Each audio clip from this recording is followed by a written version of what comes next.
Hello, welcome to the Metaphysical Journey. My name is Michael, and this is Saturday, January the 25th. It's rare that you see me with sunlight out there. Usually, all the work I do for the Metaphysical Journey is late at night because I have a day job, and that takes, of course, my time and it's my priority, as it should be. But in the evenings is when I do my work, but it's a weekend, so I'm doing this in the day. I was given the inspiration today to try something new for a short period of time to see how this goes. And this is going to be choosing a person, one of my followers or one of my subscribers to the Metaphysical Journey YouTube page to give a daily reading to. And how this will kind of work is that I will base this on the comments, not the comment that you make, but whoever comments. From that listing of people, I will intuitively choose the right person. I haven't been shown yet by my team how the person will be chosen, but we're working through that. For some reason, I'm seeing dice. I don't know why, but that wouldn't be right. If I use one dice, that would work because if you're the first commenter, you're in the game. If the number of commenters grows, we may add more dice, but that will all work itself out. So for today, I am going to start with my most recent top fan that showed up. Her name is Sarah Wilson. But Sarah is also a person that I know personally and professionally. I have the highest respect for this beautiful lady. We've been in the trenches for a while together on many different things, throughout the course of our journey that we're on. So I'm happy to do this for Sarah today. So if you would like to get a daily reading, please leave a comment and I'll choose from that. Also, if you want a personal reading, there'll be a link to that. My personal readings are different. They are usually 45 minutes for sure and then go longer, depending on what comes in and what I'm drawn to and led to share with that person. So they are much more extensive and so they take more time. You already know I'm not a person that's short-winded on things. I try to really explain what I'm seeing, what I'm getting. And the reason why I do that is I really see myself in the role of kind of a spiritual counselor. I am a certified life coach, but I really want to make sure that what comes in is something that's useful to you and that you can use that as guidance for making the decisions that you want to make for your life. Because ultimately, you have free will. I can read cards, any card reader can read cards, and we can tell you the energy that's around you right now. We can see that, we can feel it, we can explain it, and we can describe it. But unless you take action on it, it's really never going to play out for you. So it's not about the cards, it's about the messages coming in and how we choose to act on those or not. So, Sarah, this is for you today. I was led to two different decks. The first one is the Divine Energy Oracle by Sonia Choquette. And the second one is the Path of Light Oracle by Anthony Salerno. Now, the first card that came out from the Divine Energy Oracle is Say No. And I want to come back to this one because this is a key card here. This is a big one. The second card for this reading is from the Path of Light Oracle, and this is karma. Karma. Now, it's a Sanskrit word, and karma means action. And then we've also heard the word dharma. And dharma is anything that we do that's in alignment with our soul's purpose and our reason for being here. And dharma is connected to things we do in selfless acts for other people. Karma are those things that we do, the actions that we make that are based on me and I and self. It's very, very ego driven and it's for self purposes. And we've all heard the expression that we will reap what we sow. And that is where karma comes in. Karma happens. The potential for this is all throughout the day, through every action that we take, everything we say, whatever we do, we have the potential in that moment of what action we take is actually starting to design the future of how it's going to play out. So if I make a really bad decision and I do something and I cheat someone or I steal or I lie about something, that is going to play forward and I'm going to have to deal with it. And in karma as well, you will hear people say that they are dealing with a situation that it just keeps happening over and over and over. And the reason why that happens is because, and that is a karma type of thing, because karma will be there and it will keep playing out again and again until we finally get the message and say, all right, there's a correction that has to be made. I need to stop doing this. So, for example, if I am um, in a group of people and I don't like what they're doing, I just don't. But I'm afraid that if I say anything, I'm going to be ostracized or looked down upon, and so I just keep silent, and the same thing keeps happening over and over and over because it's time to say no, to stop that cycle, to stop that from being some type of a karmic thing that we have to deal with later.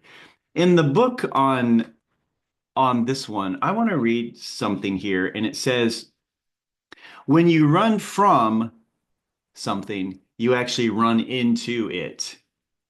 And what you run from runs your life. This means that our karma and lessons follow us wherever we go, and they will dominate our life by coming up over and over again until they are addressed and transcended. And that's where Say No comes in. So this is about taking back your power, your control, and you standing up for what you know to be right for you, because you're tired of all the garbage that keeps playing out because you've just not been able to say no. And sometimes saying no means you walk away. It also doing this establishes a pattern within the other people because they start to say, all right, Sarah's not going to go for that. We've been doing this and Sarah has said, no, I won't have any part of this. And so we know that she's not a team player. She's not one of us. Now, is that a bad thing? Not at all. You have separated yourself from that mentality, that groupthink mindset, whatever it is, however that's playing out in your life. And this is something that plays out in all aspects of our lives, whether it's our family members, whether it's our workmates, whether it's our whatever organizations we're a part of, anything.